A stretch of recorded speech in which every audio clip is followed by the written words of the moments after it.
चल। मंडप हमार के तनो सजाइए गो पापा बिना। मंडप हमार के तनो सजाइए गो पापा बिना। मंडप में पौआ के पखारिए भाई गो पापा बिना।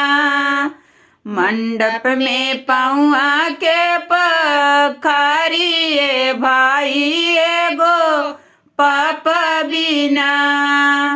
अंगना हमार के तनो सजाइए गो माई बिना।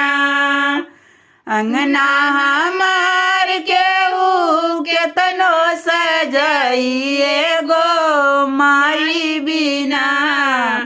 मंडप में आरती के उतारिए भाई गो माई बिना।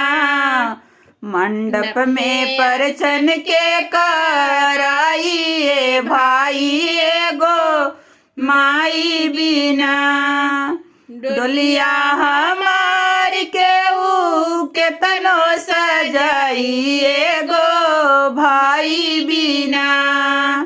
डोलिया हमार के तनो सजाइए गो भाई बिना। मंडप में धरिया के गिराइए भाई गो भाई बिना। मंडप में लौआ के गिराइए भाई गो भाई बिना।